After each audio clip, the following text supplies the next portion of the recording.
Debe tenerse presente que las cifras expresadas en % del Producto Interno Bruto serán diferentes dependiendo del monto final del Producto Interno Bruto.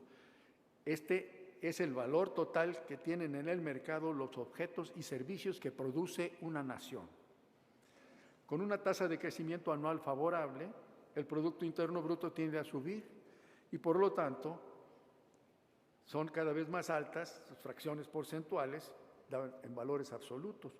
En cambio, con tasas pobres de crecimiento anual, las fracciones porcentuales, aun cuando sigan siendo las mismas, serán cada vez más reducidas en términos absolutos y además tendrán cada vez menos poder adquisitivo debido al efecto combinado de la inflación y la devaluación.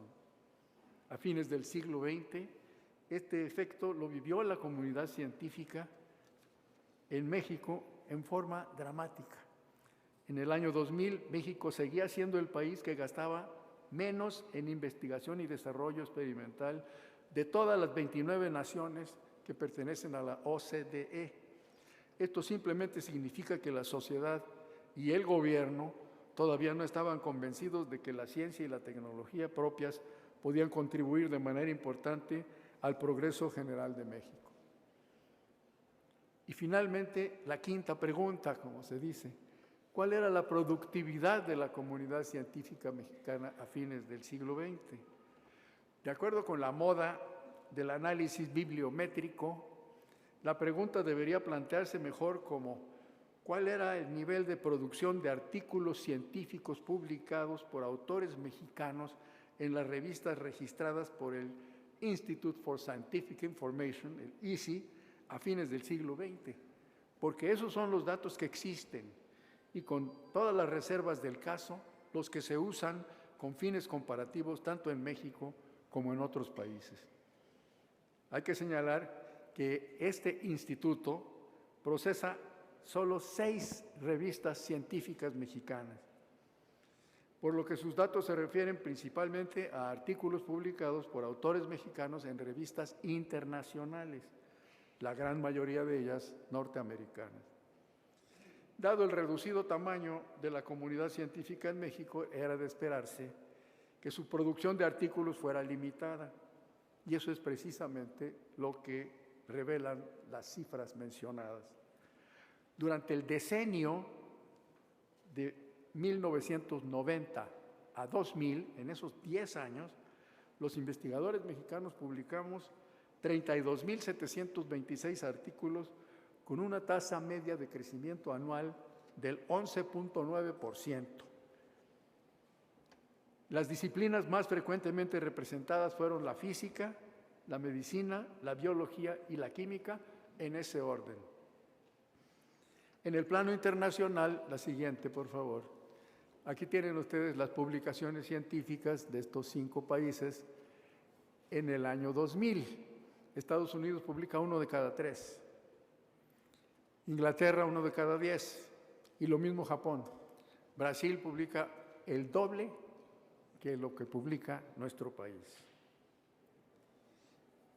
Debo decir que, como era de esperarse, es el centro del país, el Distrito Federal, el Estado de Morelos, Puebla y el Estado de México, en donde se produce la mayor parte, el 74% del total nacional, y que la UNAM es la institución con mayor productividad, medida así por el número de artículos, seguida por la Secretaría de Salud, por los Institutos Nacionales de Salud realmente, y en tercer lugar por el CINVESTAD.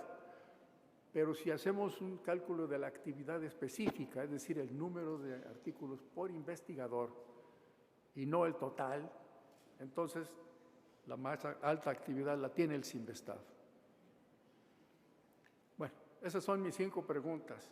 Y el resumen del estado de la ciencia en México a fines del siglo XX, contenido en las respuestas y comentarios a las 5 preguntas que ya mencioné sobre el tamaño real y el tamaño ideal de la comunidad científica, sus posibilidades de crecimiento, el gasto del país en ciencia y tecnología y su productividad cuantitativa y cualitativa, deja fuera muchos otros aspectos importantes, como son el número y la distribución geográfica de las instituciones relevantes, las asociaciones científicas activas y sus relaciones nacionales e internacionales, las organizaciones no gubernamentales de apoyo a la ciencia, los distintos premios y reconocimientos científicos, etc. Pero fíjense que cuando comparamos el estado de la ciencia en México a principios del siglo XX, en el año 1900, con el que mostraba en el año 2000, las diferencias son notables y ocurren en todos los niveles en sentido positivo. Al iniciarse el siglo, la comunidad científica mexicana era minúscula, no tenía posibilidad alguna de crecimiento, los recursos para financiarla no existían, su productividad se limitaba a repetir lo que venía del extranjero, especialmente de Francia. Naturalmente a esto había excepciones, algunas notables, pero eran precisamente eso, excepciones. La situación no mejoró de manera notable hasta la segunda mitad del siglo XX, en que cada vez con mayor presencia y vigor empezaron a consolidarse diferentes grupos pequeños de investigadores, se formaron las primeras escuelas de distintas especialidades y la calidad de algunos de los trabajos empezó a aumentar y alcanzar nivel internacional. Todo esto ante la indiferencia, cuando no la abierta hostilidad del Estado, pero con el apoyo decidido de la UNAM y de otras pocas instituciones públicas de educación superior. Fue hasta principios de 1970 que el gobierno empezó a mostrar cierto interés en la ciencia y la tecnología. Al principio, mucho más en los discursos que en los hechos. Pero es innegable que para el año 2000, la conciencia sobre la importancia potencial de la ciencia en el desarrollo del país ya parece formar parte, por lo menos de los discursos, de la postura oficial de las autoridades administrativas. Esa transformación, sin embargo, no se generó por iniciativa de las esferas oficiales.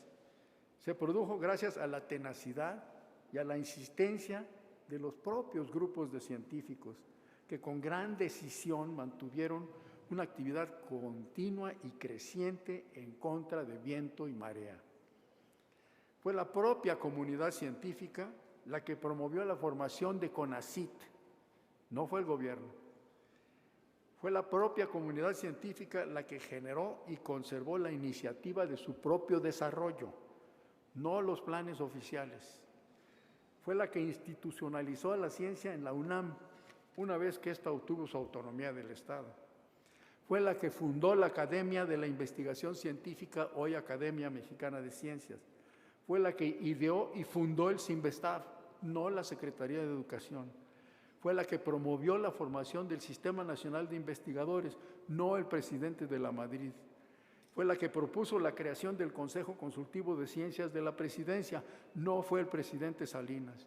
Ninguno de los episodios fundamentales en este saludable crecimiento de la ciencia en la segunda mitad del siglo XX en México fue idea o promoción inicial de las autoridades.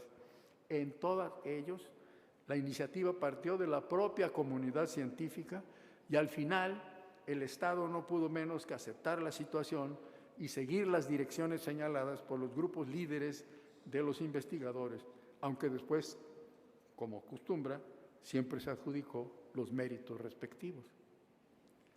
Este salto cuántico de la ciencia y la tecnología en México en la segunda mitad del siglo XX lo apreciamos mejor los que ya formábamos parte de la comunidad científica en 1950, antes de que se inaugurara la ciudad universitaria en 1952, y que 50 años después, a fines del siglo, todavía seguíamos haciendo investigación. De no tener espacios ni equipos propios para realizar el trabajo, ni recursos especiales para financiarlo, ni nombramientos de investigadores, ni reconocimiento institucional o social de esa actividad como académica, ni organismos oficiales encargados de apoyarla y promoverla, ni reconocimientos, ni premios por realizarla, pasamos en el lapso de solo 2 generaciones a una situación que al principio nunca hubiéramos podido creer posible.